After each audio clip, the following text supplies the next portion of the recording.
Hi, great to have your company wherever you might be watching this week's episode of Rugby League Summertime, proudly supported by Warren Plumbing Services.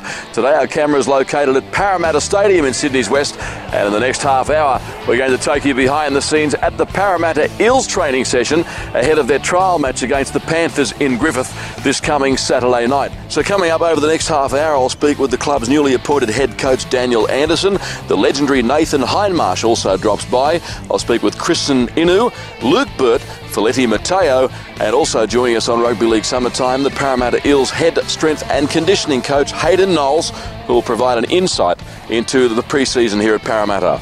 Well, if you speak to some of the senior players here at Parramatta, they will suggest quite honestly that Parramatta's disappointing on-field performances in 2008 were the legacy of a poor attitude. Nathan Hindmarsh suggests that is all behind this club now, and they've never trained harder than is the case in this current off-season. Nathan Hindmarsh makes no secret of the fact that the performances served up by the Parramatta NRL team last year were simply not good enough. The representative back rower says there's a different attitude at the Eels in 2009, and the off-season has been one of intensity. Hindmarsh says he's enjoyed a strong off-season personally, except for a troublesome toe that required surgery for a second time. Yeah, I remember last time we were doing this, we were talking about the same thing. So yeah, another operation on the toe during the pre-season, the off-season, sorry. So yeah, it's not going too bad this time. Apart from your toe, you're cherry ripe, as they say, in preparation for the season? Yeah, well, I think we all are. It's the hardest we've trained in, a long time, and I think we're all going to be fitter for it, which is good, which is what we needed to be. So everyone's going really well.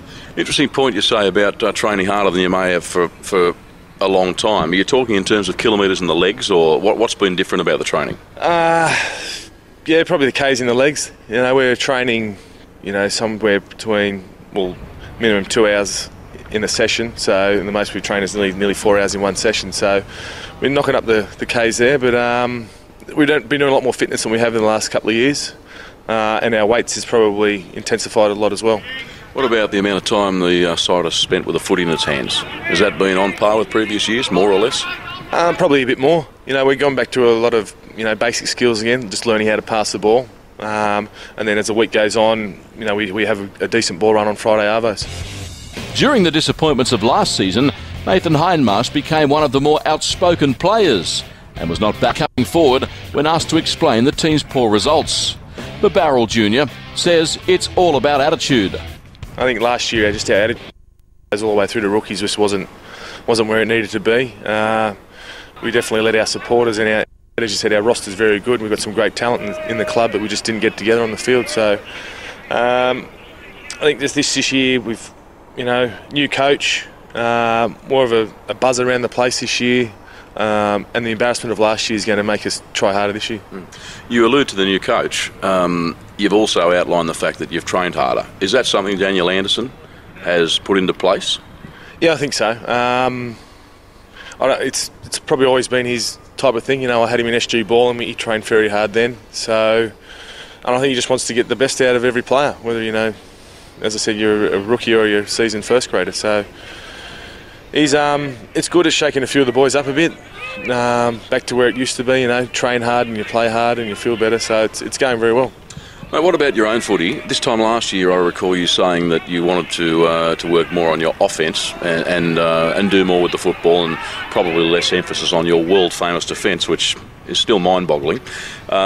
Did you achieve that in your own mind? No. A few games I did, but still not where I'd prefer it to be. I should be carrying the ball a lot more for a back row that can play 80 minutes, so I'm definitely going to just try and park myself on an edge when it comes to defence and then try and carry the ball a bit more.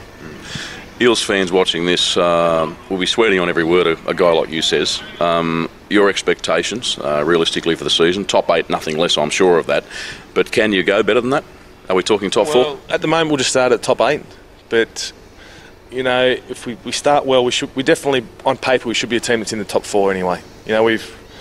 We're not too different to what we were, 2 seasons ago, where we were in the semis. We've lost Chad Robertson, Daniel Wagon and Mark Riddell, who, were a lot of experience and can knock out the minutes for us. So we might struggle a bit there, but we're definitely top 8, if not top 4. And Nathan Hindmarsh determined to re-establish himself in rep footy? Definitely, mate, yeah. You know, I'd always like to go out in the way I want to go out, so if I can squeeze in into a rep side this year, that'll probably do me.